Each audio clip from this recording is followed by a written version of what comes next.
B'siyata d'shmaya, we're going to learn Eirovin Daf Peivov. We're going to start from the Mishnah, approximately a third from the top of the Amud. Says the Mishnah, Hameniach beisoi v'holach lishbois be'ir acheres. If somebody owns a home in a chotzer, which would mean that he has to really join the Eirovei Chatzeris with all the other neighbors in order to allow everybody to carry in the chotzer on Shabbos, and this person didn't join the Eirov, but he left his home for Shabbos. Echad Nochri ve'echad Yisrael hariza oiser divrei Reb Meir. Reb Meir says it doesn't matter if it's a Jewish person or a non-Jewish person, owning a home in a chotzer requires them to be part of the Eirov or not to disturb the Eirov. In the case of the Goy, he can't join the Eirov, but we've learnt in the Masechta already what you have to do in order to allow an Eirov to be made in spite of the fact that a Goy lives there. But either way, Reb Meir holds that a property belonging to either Yisrael or a Goy that has not contributed to the Eruv in some way is restricting everybody from being able to use the Chotzer. Rabbi Yehuda argues and says that since the person, the resident himself, is not in the Chotzer, his home does not restrict the others from using the Chotzer. Rabbi Yossi differentiates between a Goy and a Yisrael. Nochri Oyser, in the case of the Goy, then he restricts the other neighbors for the simple reason that he could come back in the middle of Shabbos. Yisrael eino Oyser she'ein derech Yisrael lovi b'Shabbos. It's not common, or it's not probable that Yisrael is going to come from out of town back to town, back to his home on Shabbos, and therefore if Yisrael leaves, then his property is no longer going to restrict the other neighbors. Reb Shimon says, and this is the most lenient opinion, even a Yisrael, and even if he, not even Israel, a Yisrael, even if he didn't leave the city, which means he could easily come back home, nonetheless, if he went to stay for Shabbos with his daughter who lives in the same town as him, since he's gone away, then his own home, his original home, is not in his mind. He's not intending to come back on Shabbos, and therefore the fact that he owns a property in the Chotzer does not restrict the other neighbors. Says the Gemara, Omar Rav, halacha Reb Shimon. First Rav says the halacha is like Reb Shimon, that a Yisrael who is, even though he's still in the same town, if he's gone to his daughter, then his home does not restrict the neighbors. V'dafka bitoy. And Rav says that Reb Shimon didn't say he's going to his daughter just by mistake, daughter, and it could have been his son. No, it's especially his daughter, and only if he goes to his daughter. Aval b'noi, but if he goes to his son, loy, in that case we do not say this halacha. Reb Shimon would not say this, and Reb Shimon would say that somebody who goes to visit their son, then his property does restrict the other neighbors, for the simple reason that there's a bigger chance that he would come back to his own home if he's gone away to his son for Shabbos than if he's gone away to his daughter for Shabbos. Why? Because people say, Noivach boch kalba, if a male dog barks at you, ul, go in. Novach boch guriaisa, if a female dog barks at you, puk, then leave. And what the Gemara means here is as follows. People don't normally argue with their sons or daughters. They sometimes argue with their sons-in-law or daughter-in-law, or the sons-in-laws and daughters-in-law argue with their father-in-law. So in the case where you get barked at by a male dog, which means by the son-in-law, then you can still go in. Since it's your daughter's home, you don't need to leave just because your son-in-law barked at you. And therefore, if you go to your daughter's home, there's very little reason you should have to come back to your own home on Shabbos, because even if you get into a fight with your son-in-law, you can still stay in your daughter's home.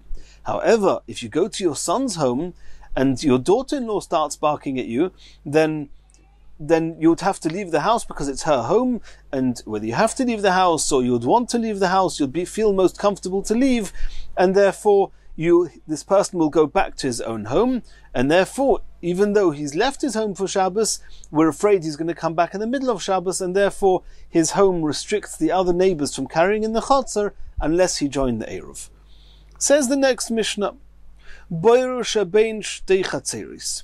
If you have two chatzeris who have not made an Eirovei chatzeris between them, and they have a common wall between the two of them, and there happens to be a well, a pit, a cistern, exactly in the middle and between the two chatzeres, that the wall of the chatzer is going over the center of the boir. Boir shebein shtei chatzeres, ein memalin mimenu b'Shabbos. You're not allowed to draw water from this well on Shabbos. Elim kein also lemechitza gavoya asara tvachim, unless you make a partition in the well, which the partition is 10 tvachim high. And in that case, the two sides of the well are considered as being separated, and therefore you're allowed to draw the water. If you don't have such a partition, then drawing water is considered as if you're taking water from the other side, from your neighbor's chotzer into your chotzer. Since you don't have an eruv, you're not allowed to carry from one chotzer to another chotzer. And we'll soon discuss in the Gemara how this works, why a partition in the well, why it works. But the Mishnah says, how high does this partition have to be? Gavoya asara tvachim, it has to be 10 tvachim high. And now the Tana Kama hold, bein milamata, bein mitoich oignoi, that this wall can be either low down in the pit, in the well, or it can be within the lip, higher up in the pit. Either way, as long as you make a partition of 10 tvachim high somewhere within the cavity of this cistern, of this well, then you can draw the water. Reb Shimon ben Gamliel maintains that it's actually a machlokas Beis Shammai and Beis Hillel where this wall of 10 tvachim has to be. Beis Shammai oimrim milamata, they say it has to be low down, or Beis Hillel oimrim milamala, the Beis Hillel say it has to be higher up. And that's, we'll see in the Gemara exactly what it means, but everybody agrees that according to Beis Shammai the wall has to be low, according to Beis Hillel it has to be high. Omer Rabbi Yehuda argued with all these opinions, and he said, the partition inside the well is not any better than the wall on top of the well, going between the two chatzeres, which is actually in the middle of the well on top of it, and that wall suffices to separate the two sides of the well, and you can draw water from your side of the well. That's the opinion of Rabbi Yehuda. Says the Gemara, we saw in the Mishnah that Reb Shimon ben Gamliel holds that there's a machlokas between Beis Shammai and Beis Hillel where the partition inside the well has to be. Does it have to be milamata, down, low down, says Beis Shammai, or lamaila, or higher up, says Beis Hillel? There's a number of different options. There's the three options that we're going to be discussing here. That is either right down on the base of the well, the base of the cistern, right at the bottom, you have to put 10 tfachim mechitza there. Or it could be that you put the mechitza on top of the water, but just close to where the water is. Or it could be right at the top of the well, just under the entrance of the well. And this is going to be a machleikus amiroim now. Omer Rav Huna. Rav Huna said that lemata, that Beis Shammai said that this 10 tfachim partition has to be down, it means lemata mamish. It has to be just on the lowest part of the area of the well which has no water in. If the water comes to a certain point, just above that has to be you have to make this wall. Lemaila. What does it mean, lemala? That means Beis Hillel, who say that the wall has to be, the partition has to be higher up. It means lemaila mamish, has to be right at the entrance of the well, just at the under the opening of the well. That's where the 10 tefachim wall is positioned. So Rav Huna says that Beis Shammai say lemato mamish and Beis Hillel say lemalo mamish. V'zeh v'zeh b'boyer.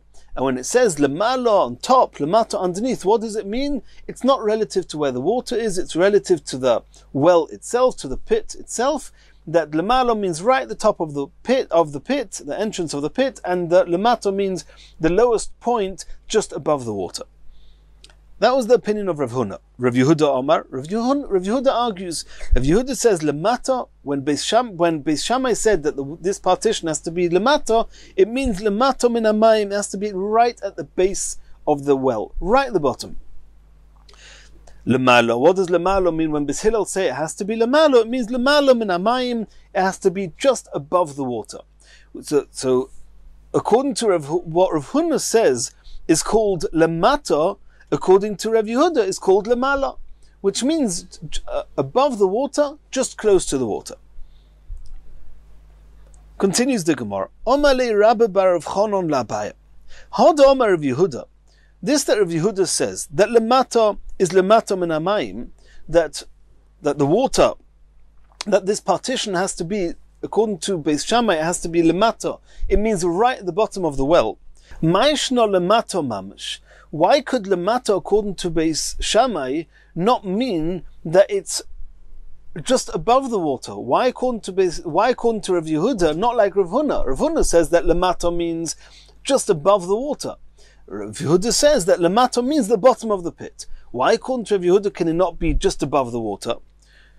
Ma'ishno lemata mamash deloi, that you hold that that's not going to be good enough to put the partition there. Da'arivimaya, you're going to say that if I put the partition above the water, then the water itself is still getting mixed up, and when I draw water on my side, I will be drawing water that's coming from the other side. If so, lemata min hamayim nami. Even if I put the partition right at the bottom of the pit, ha'arivimaya, the water that is possibly much higher than 10 tvachim, the water's still going to get mixed in. What have I gained by putting the wall, this partition, right at the bottom of the pit? That's what Rabbi bar Rav Chanan asked Abaya.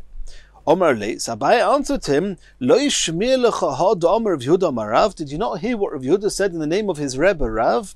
Umotu ba mishum Reb Chia. Others say that it was said in the name of Reb Chia, that tzorich sheyiru roishon shel konim lemalo min hamayim tefach.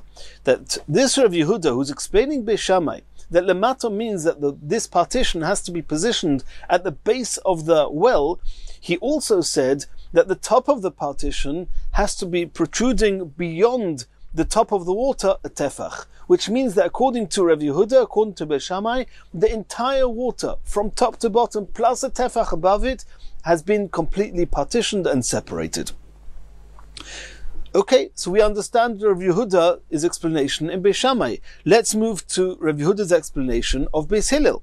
V'su, ha'da Amar Rav Yehuda. This that Rav Yehuda explained that lemalo, that when Beis Hillel said that the partition has to be lemalo on top, what does it mean? Lemalo min hamayim. It has to be just above the water. It can't be right at the top of the pit, just below the entrance. It has to be just above the water.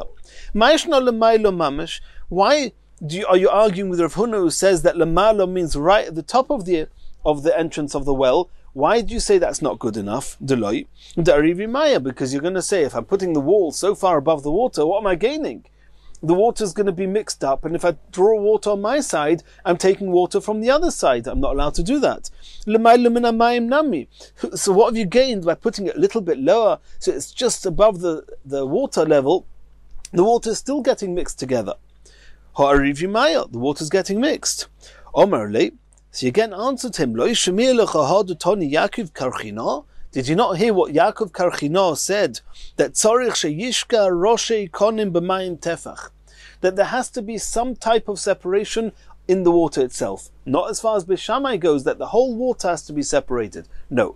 It has to be that at least the lowest tefach of this partition is actually submerged in the water. And since you've got the top of the water is clearly separated, that's enough according to Beis Hillel, that it's enough of a sign, enough of a heker, and you've done a minimum of what you have to do, and then you can take the water, you can draw the water. The whole reason that the Chachamim said you're not allowed to take from one Rishus to another Rishus when there's no Eruv is because people may get confused and then carry from Rishus HaYochid to Rishus HaRabim. Here, as long as the water is somewhat separated, at least the tefach of it is separated, it's enough of a recognition, people will not get confused, and therefore they allowed them to draw water this way. And we'll see later in the Gemara that Bichlal, when it comes to drawing water, there are added leniencies that we don't find in other places in Hilchos Shabbos. Ve'elo, says the Gemara, we're going to ask another question on Rav Yehuda. Ha'da Omar Rav Yehuda. Rav Yehuda was discussing another case, and by the way, this happens to be also from Rav Yehuda, but this is not where we're asking the question from.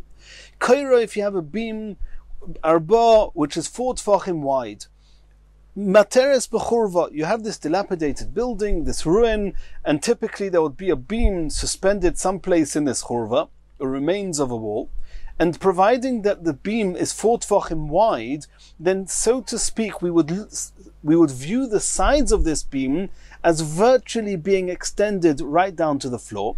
And provided that you have 4 tefachim in the width of the beam, then the gap between these two virtual walls will be 4 tefachim. We've learned previously that any partition, a mechitza, that is not serving an area of 4 tefachim is not considered a mechitza. Since you have the 4 tefachim, and you have this beam that's virtually speaking, it's considered as if it's extended right down to the floor, and then you can carry materes b'churva, you can carry underneath this beam with the beam of this churva. And Rashi says it's the halacha of mechitza tluya. Tosfos and Amud Beis argues and says it's pitikra. We don't need to go into those details now. That was what Rav Yehuda said. Rav Nachman Omar Rabbi bar Avua. However, Rabbi bar Avua, and the Ritva says that Rabbi bar Avua was more senior than Rav Yehuda, and that's why we're going to ask from Rabbi bar Avua on not the Rav Yehuda that we've just mentioned now, but the Rav Yehuda in our sugya, in the way he explains Beis Shammai and Beis Hillel. What did he say? Kaira arba, this beam of 4 tefachim wide, materes b'mayim. That if you have a well, and you have this beam going across the top of the well, it's 4 tefachim wide, even though the well is in the middle of 2 chatzeris, and is serving 2 different rishus hayachids, and they have not made an eruv together. There should be an issue with drawing water from in the well, because you're taking water from the other side. But he says that since you've got this beam of 4 tefachim wide above the on the middle of this well, this boyer, we perceive it as if the edges of this beam are suspended right down to the base of the well, and then the water, so to speak, virtually speaking, has separated, and you can draw water. Asks the Gemara, the bucket, the pail that you're lowering into the well to draw the water is going to go to the other side, drift to the other side of the beam, and take water from the other person's rishus. You're not allowed to do that on Shabbos. Says the Gemara, Kimlu l'Rabbanon, the Rabbanon assumed and took for granted, the well, the pail does not drift more than 4 tefachim away, and the other person's rishus, or the rishus that's exclusively belonging to the other chotzer, is more than 4 tefachim away. Asks the Gemara, Tachas kaira miha arvimaya. Okay, so the pail won't go to the other side of the beam, but under the beam itself is an area that is shared, so to speak, by both chatzeris. And the waters there are getting mixed up, and drawing waters from there is considered as if you're taking water from the other chatzer, and that's an issue in its own right. And according to the way Rav Yehuda explained the Machlokes Beis Shammai and Beis Hillel, he said that according to everybody, there has to be at least partial partition in the water itself. It's not good enough that there's just a sign, a heker on top. According to Rav Huna, he says that the partition can be above the water. And as long as there's some heker or some recognition, it suffices. So according to Rav Huna, we can understand that if you have this beam of 4 tefachim wide, it also suffices. But Rav Yehuda, who's explained that there must be some separation in the water, how's this going to work? This doesn't follow with what Rav Yehuda's explanation. Elo, it must be that this opinion, Rabbi bar Avua, he holds mishum dekalhu sheikilu chachomim b'mayim, that there's a special leniency that we've seen many times regarding drawing water, that even though in other instances certain halachas would not be used, like the sides of this beam or other halachas, but when it comes to drawing water, he holds that it's considered as if it's a wall, a partition, and you can draw the water in such a case. Where do we find, what's the source of this leniency for drawing water? Kedeboy minei Rav Tavla mirav. Rav Tavla asked Rav, Mechitza tluya, if you have a suspended wall, ma'u shetatir b'churva. A suspended wall, do we say that this mechitza tluya, is as if it's gudachis, as if it's going extended down, and the area inside the churva is considered, virtually speaking, as surrounded by walls, and one can carry in there? That was the question. Omalei, so Rav said to Rabbi Tavla, Ein mechitza materes elo b'mayim, that we do not rely on on good achis, on an extended wall downwards, only with regarding to water, as we've discussed in the previous sugis at length.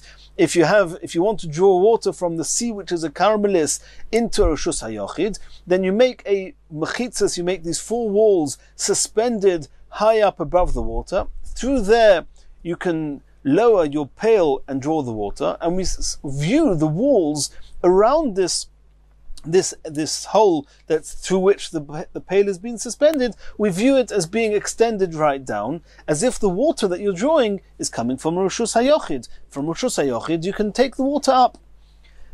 Kalhu shekilu chachomim b'mayim. This is a special leniency with water, and so too when it comes to the beam on top of the well, or the case of that we've just discussed, where there's a special leniency for drawing water.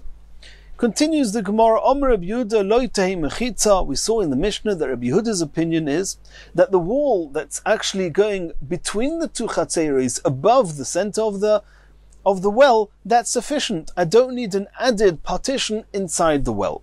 Omer Rabbi Bar Bar Chana Omer Rabbi Yechanan. Rabbi Yehuda b'shitas Rabbi Yosi Omra. It was said in the name of Rabbi Yechanan that this Rabbi Yehuda here seems to be following the same opinion as Rabbi Yosi.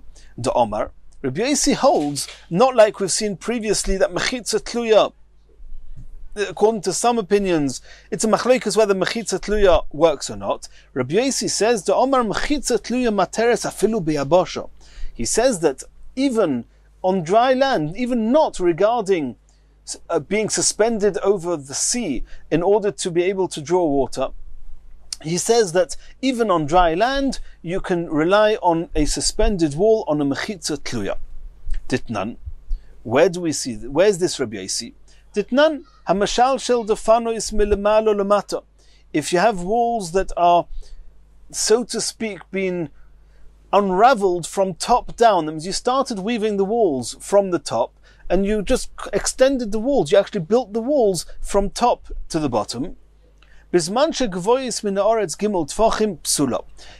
haven't gone below the point of 3 tvachim off the ground, which means if there's a gap of 3 tvachim from the lowest part of the wall and the ground, psula, talking about a sukkah needs to have walls. Officially, the walls have to go from the ground to the schach. If you started at the schach downwards and you have a gap of 3 tvachim, psula, it's possible. It's called a mechitza tluya, and it's possible because we don't consider it a mechitza because the animals can go underneath it.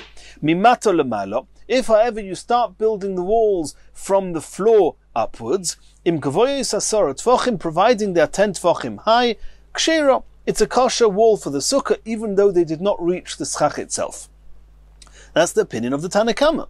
Rabbi Yosi argues, and he says, Kashem shemilemato lemaila, just in the same way as walls from the going up, from the floor up, asara, it's enough that you have 10 tfachim, even though it's not reaching the schach. Kach milemalo lemata asara, so too if you have a wall that starts at the schach and goes down, as long as the wall is 10 tfachim in height, it doesn't matter that there's a gap underneath, and we say that the mechitza tluya is called a mechitza. So that's what the Gemara, that's what in the name of Rabbi Yechanan it was suggested that Rabbi Yehuda in our Mishnah that says that the wall going over this well, and you do not need anything extra, any partition inside the well, this Rabbi Yehuda obviously holds that mechitza tluya works like Rabbi Yosi in the Mishnah in Sukkah. And obviously the first question that comes to mind is that here we're talking about a well with drawing water. Everybody says b'mayim hekilu. So why is the Gemara trying to say that Rabbi Yehuda in the Mishnah is following the opinion of Rabbi Yosi, talking about yabosha? We're not talking about yabosha, not talking about just on dry land, we're talking about water here. And Rashi discusses this, and Tosfos discusses it, and the answer is that this wall was clearly not made in order to serve the well. It was made in order to separate the 2 chatzeros. And since it's not clear at all that it's made for the water, it's considered as if it's yabosha. The other Tanoim that we saw in the Mishnah, where you make a partition inside the well, and there also we rely on mechitza tluya, at least according to some of the opinions, where you've got a wall that's raised right on top, and etc. As we saw, over there we can say, yeah, but the partition was made in order to separate one side of the water to the other, and it was made to be able to draw water. There you have a special kula. But this wall is the wall of the two chatzeres. Then it wasn't made to serve the water. That's why it's following the opinion of Rabbi Yossi, who says that mechitza tluya works b'yabosha. But the Gemara says no. The Gemara says v'loihi. It's not. It could be that Rabbi Yehuda, who says that the wall on top of the well suffices, and Rabbi Yossi, who says that mechitza tluya by sukkah is kosher, are not the same opinion. Why? They could each argue with each other in spite of holding what they themselves say. Rabbi Yehuda lo savalok Rabbi Yossi. It could be that Rabbi Yehuda says that the wall on top of the well splits up the water, and nonetheless he'll argue with Rabbi Yossi and say that regarding sukkah mechitza tluya will not work. Why? Ad kan lo ka'amar Rabbi Yehuda. When did Rabbi Yehuda say that a wall on top of the well is sufficient? Elo be'iruvei chatzeres derabonon. The whole concept of needing to separate the water because you're carrying from one chotzer to the other, minatayra, the whole thing doesn't apply. It's a reshus hayochid on both sides, and you can carry from one reshus hayochid to another. It's only midrabanon, therefore they were mekel. Aval sukkah, but the concept of sukkah, the walls of a sukkah, do'iraisa. You need to have walls minatayra. Loi, in that case, it's very possible that Rabbi Yehuda will say that mechitza tluya will not be kosher. V'lo Rabbi Yossi savalok Rabbi Yehuda. Rabbi Yossi could argue with Rabbi Yehuda. Ad kan lo ka'amar Rabbi Yossi. When did Rabbi Yossi say that mechitza tluya is kosher? Elo b'sukkah. Only by sukkah. That what's the worst case? What's the worst thing that can happen? De'issa asehu. The worst comes to us that you didn't keep the asay of eating in a sukkah, which is bad. But it's not more than a bittel of an asay. Aval Shabbos, regarding Shabbos, even though over here we're talking about halachas of derabonon, because it's all reshus hayochid, it's one chotzer to the other. But the halachas, the concepts of Shabbos, the ideas of Shabbos, the basis of Shabbos is issa skila. Transgressing sukkah will never take a person to skila. Transgressing Shabbos, you're dealing with skila, it's much worse, and the skilahu, loy, and in that case, it's very possible Rabbi Yossi will say, we don't use mechitza tluya in Hilchas Shabbos at all. Even though in this particular case, it's only a derabonon. Loy omar. So now we're asking a question, v'im toimar. Oisei maisa shenase b'tzipuri. There was this story, a well-known story in Tzipuri, which the Gemara is soon going to tell us about, and there they relied on a mechitza tluya, regarding Hilchas Shabbos. Who was it? Al pi mi naseh. And we know that Rabbi Yossi, he was the Rav of the place of Tzipuri, and we just saw now that according to Rabbi Yossi, he may well only allow mechitza tluya regarding Hilchas Sukkah, not in Hilchas Shabbos. So if so, according to who did the ruling in Tzipuri happen? Says the Gemara, Lo al pi Rabbi Yossi, it was after Rabbi Yossi passed away. Elo al pi Rabbi Shmuel b'Rabbi Yossi naseh. What they did there was following Rabbi Shmuel, the son of Rabbi Yossi. What was the story? Tichiasa Rav Dimi, when Rav Dimi came from Eretz Yisrael to Bavel, Omar, he said as follows: it was Shabbos. They forgot to bring the Sefer Torah on Shabbos from one place in the Chotzer to the other, to the shul, wherever it was, from the shul to the home to the shul. They needed the Sefer Torah. They didn't make an Eruv Chatzeris there, and they now are stuck without a Sefer Torah. Lamachar, what did they do the next day? Under instruction of some leader we thought was Rabbi Yossi, but it's apparent now that it's Rabbi Shmuel, the son of Rabbi Yossi. Parosu Sadin, they spread out some sheets, al ha'amudim, on some posts, and they made, so to speak, an alleyway going from the place where the Sefer Torah was till the place where they needed the Sefer Torah, and there was no exits in this newly positioned alleyway to anywhere else in the Chotzer. That means nobody else was sharing this area now between these sheets. So it was, so to speak, an area of the Chotzer that was disassociated to the rest of the Chotzer, and they could carry them. The problem is, these sheets did not reach the ground. They were suspended. Parsu sadin al amudim ve'vi'u Sefer Torah. They brought the Sefer Torah relying on these sheets. Karuboy, and they read in the Sefer Torah. Asks the Gemara, okay, so you've got this opinion who says that mechitza tluya is okay, even in that case, which was a topic in Hilchas Shabbos. You assume it's not Rabbi Yossi, it's Rabbi Shmuel Rabbi Yossi. Okay, there's no problem of mechitza tluya, but there is another problem. Parsu, Lekatchila mishari. Even though it's a temporary type of a wall, are you allowed to lekatchila set up such a type of wall on Shabbos? Nothing to do with whether a suspended wall is considered a wall or not. You're not allowed to make such a wall on Shabbos. Everybody agrees, even those, and we've learned this previously in a few places, that there's a machloikus whether if you already have a wall, whether you're allowed to make an extension, whether you're allowed to block up a window. We've learnt about this. But to make lekatchila from a non-existent partition to create a partition, even if it's temporary, you shouldn't do that on Shabbos. Everybody agrees you should not put up even a temporary wall on Shabbos. Especially where the temporary wall is what allows you to carry there. Elo, it must be that wasn't the case. It must be the case was motzu sadinin prusin alu amudim. It must be that they already found that these sheets were suspended on these poles. They brought the Sefer Torah of a koruboy and they read from it, and that's as far as making the mechitzas arai. As far as the mechitza tluya is concerned, it must have been Rabbi Shmuel b'Rabbi Yossi. Continues the Gemara. Omar Rabba.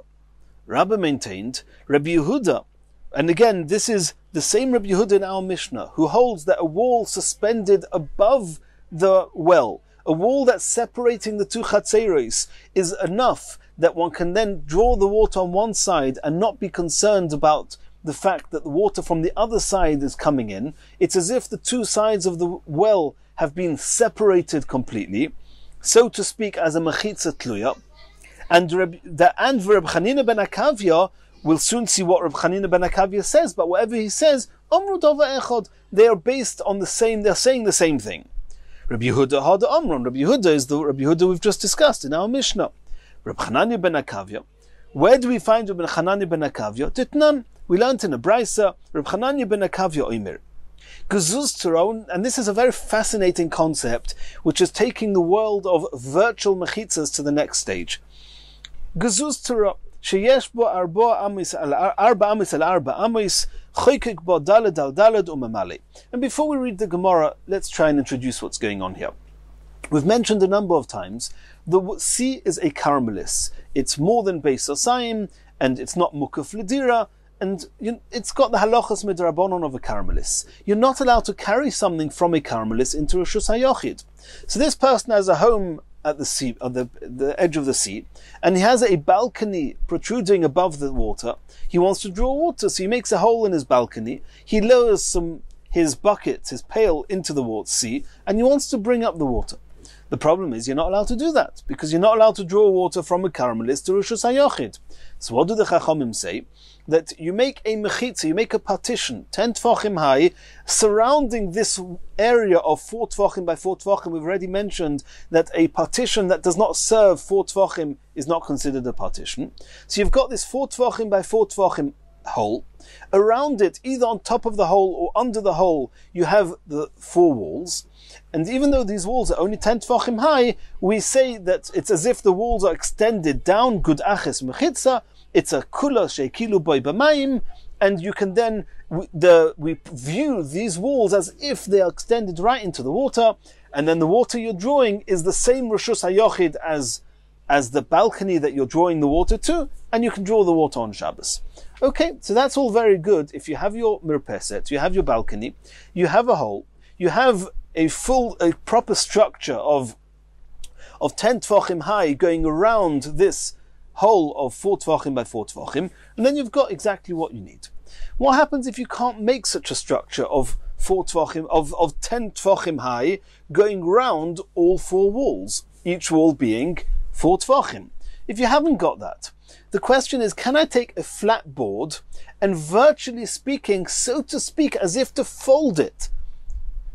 I'll take a flat board to the point that if I fold it down on all 4 sides around this hole, I make a hole inside a very large board, let's call it the balcony. How big does the balcony have to be that, so to speak, virtually speaking, if I folded down the parts of the balcony that were just beyond the hole, they would actually make up these partitions and it would suffice? So Reb Chanina ben Akavya said, if you have a balcony which is 4 amis by 4 amis, how big is every amma? 6 tefachim. How much is 4 amos by 4 amos? 24 tefachim by 24 tefachim. Chokak bo, and you carve out from the middle of this mirpeset, dalad al dalad, your 4 tefachim by 4 tefachim hole. Umamali. Amazing. Even though you don't have any walls, you've just got a hole in the center of this big mirpeset of 24 tefachim by 24 tefachim. It suffices. Why? It's very straightforward. Not straightforward at all. It's a big chiddush. That's what Hanania ben Akavya says, that if you have your 4 tefachim by 4 tefachim in the middle, and this balcony is 24 tefachim by 24 tefachim, then beyond these 4 tefachim, how much balcony do you have? 10 tefachim in every direction. So if you folded over the sides of this balcony around this hole, you would actually have 10 tefachim on each side of this hole. And that suffices. That was the chiddush of the brisa of Rav Hanania ben Akavya. Omele Abaya. Abaya said no. That means, what do we see from Hanania ben Akavya? From Hanania ben Akavya, you see that you can have a virtual type of wall. So just in the same way as Rabbi Yehuda in our Mishnah said, that you have a wall going over the middle of the well, so to speak, virtually speaking, if it's extended down, well, that's what Hanania ben Akavya is doing. He's saying you've got a flat surface, a mirpeset, a gezuztera, and virtually speaking, it's as if there's walls that are going down, as if the balcony is folded. Omale Abaya said no. V'dil meloihi. It could be that Rabbi Yehuda and Hanania ben Akavya would not agree with each other. Ad kan lo ka'omer Rabbi Yehuda. When does Rabbi Yehuda say that a virtual wall, that a wall is considered as if it's going down, virtually speaking, gud achis mechitzta? That Hossam, Ad kan lo ka'omer Rabbi Yehuda Hossam, elo de omar gud achis mechitzta. Rabbi Yehuda says you have a wall. Now that you have a wall, then we virtually speaking looks as if the wall is extending further down. That Rabbi Yehuda can deal with that. He can understand that. Aval koif v'goid, but to say that virtually speaking, I'm folding the mirpeset, I'm folding the gezuztera, and then making it go down, that's twice as much of a feat. Loi, maybe over there Rabbi Yehuda will say, I don't agree with you, Reb Hanania ben Akavya. V'ad kan lo ka'omer Reb Hanania ben Akavya hosom. It could be the other way around also. That Reb Hanania ben Akavya only says that you can do this virtual folding and extending only elo b'yamo de Tveria, only in the Sea of Tveria, where the Sea of Tveria was surrounded by walls, and therefore, even though it wasn't mukaf ladira, it wasn't surrounded for residential reasons, and it's very large, it's more than 5,000 square amos, and it has the halachas of a Carmelis. However, there are walls going around the Yamo Shel Tveria, the Sea of Tveria, and since there are walls, you have some type of a recognition. It's not as aggressive as a regular Rosh Hashanah that doesn't have walls. The only reason you're not allowed to carry from such a large area into Rosh Hashanah is because you may then get confused and carry from Rosh Hashanah. So Yamo Shel Tveria has somewhat a distinction between it and the regular Rosh Hashanah, and therefore maybe over there he agrees. Since there are the lips, the river banks and the cities and the other enclosed areas around it which are encircling it. But maybe other seas which do not have this, in that case, maybe Reb Hanania ben Akavya will say, we do not use an extension of a wall. Continues the Gemara. And this is now, we're taking Reb Hanania ben Akavya's chiddush, that you can take a gezuztera, a flat surface, and virtually speaking, so to speak, fold it over to make the 4 sides of 10 tefachim high around this hole, and then virtually speaking, say gud achis, and extend it right down to the water. Abaya is now taking this another step further. Omar Abaya, if you hold of this concept, what happens if you have this gezuztera, this balcony, which is, or you have this plank of wood protruding from a building, and there is a gap of just under 3 tefachim away between the wall of the building and the beginning of this gezuztera, of this ledge. And now we need a hole of 4 tefachim. So you've already got just under 3 tefachim, a gap. So we can now add and make this hole just 1 tefachim, 1 tefach and a bit into this gezuztera. We can cut out the hole. And if you cut just a tefach and a bit, then tefach and a bit from from the wall of the building, which is just under 3 tvachim away from this gazustara, and it's going to be 4 tvachim wide, this tefach and a bit that you've cut away from the board, and now you've got a hole of 4 tvachim by 4 tvachim. And if you are now to fold over the rest of this gazustara, how big does this gazustara have to be? Because let's remember, you have the wall of the house serving as one of the walls. So I don't need to fold down that side of the hole. How much do I need to fold down? And let's realize this whole board is just under 3 tvachim away from the wall. So if we were then to fold the sides on the right and the left downwards, we would have a gap. Even though you have 10 tvachim on the right, 10 tvachim on the left, and you fold it down, then you've got the gap now between this virtual part of this board facing down is now just under 3 tvachim away from the wall of the house. Just under 3 tvachim away, you say lovud. So you don't need so much board to allow this to happen. How much board do you need? How much gazustara do you need in this flat surface in the event that the hole is flush with the building? You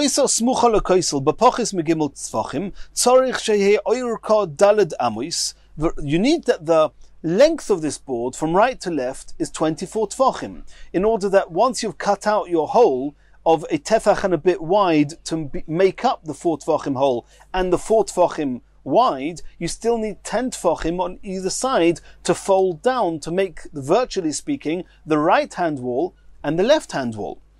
V'rochba, how wide does it have to be? It just has to be 11 and a bit tvachim, because the 10 tvachim furthest out are going to be virtually folded down to be the outermost wall of this hole, and you need 1 and a bit tvachim, which is the area of the hole, which is the area that surrounds the hole itself, because we need that area because the board is only just under 3 tvachim from the wall of the building.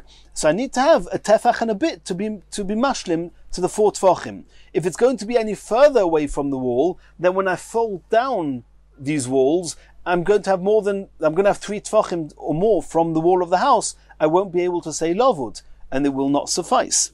And that's why you need 11 and a bit wide by 20 wide, meaning the width of the board. The length of the board is 24 tvachim, and that suffices. Another case, hoisos kufa. What happens if this beam is actually upright, standing upright? That means you have your hole.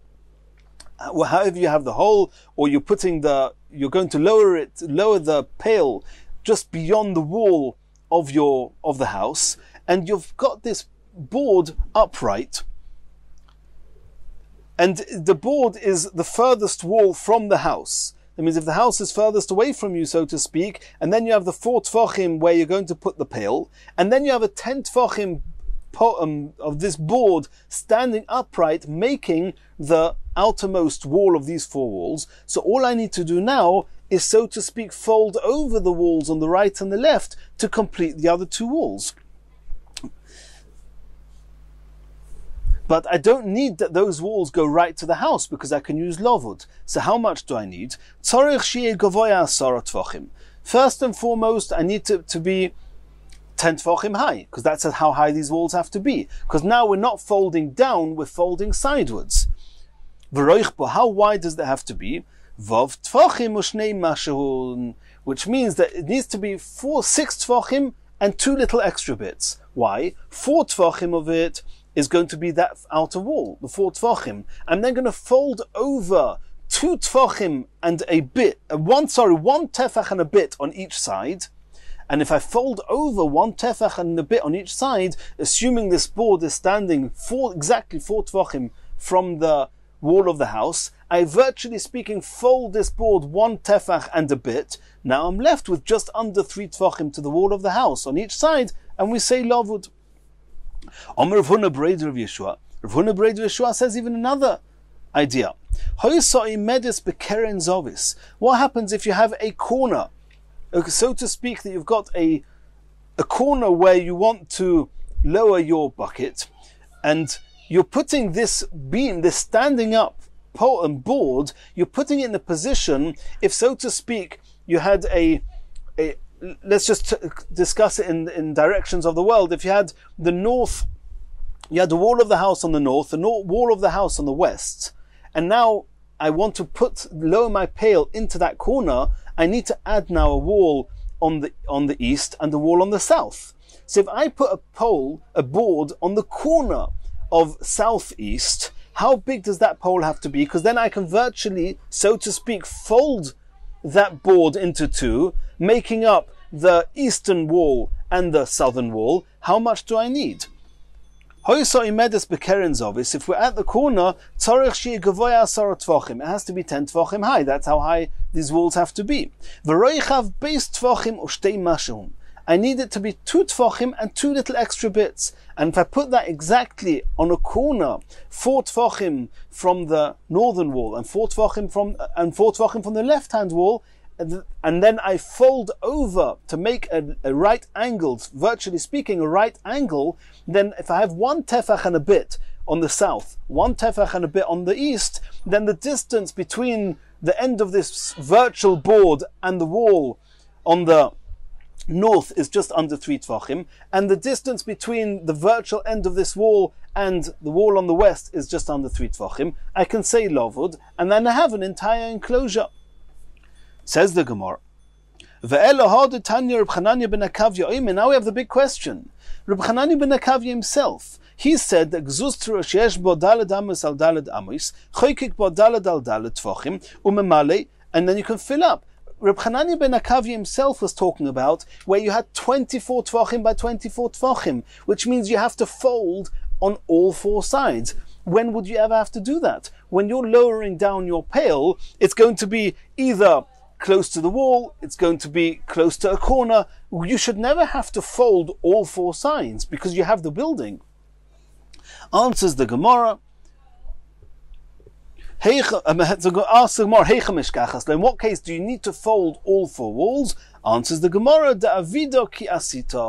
in a case where I need to make a contraption, an asita is like a mortar, it's like a tall, narrow, it's a container, it's a vessel which is tall and narrow, surrounded on all sides. So in the event that I need to make a contraption which is got to be surrounded on all 4 sides and I'm totally detached from a wall of the house, in that case I need to have the dimensions that Reb Chananya ben Akavya was talking about. And Rashi says it's talking about if you have this board on stilts in the middle of the sea and you want to draw water from there, you're not near any home in any way, in any shape or form, then you have to have this size ledge in order to, virtually speaking, fold it and extend it down to the water, and then you can draw the water from the sea. And in the next shiur we're going to continue the next Mishnah.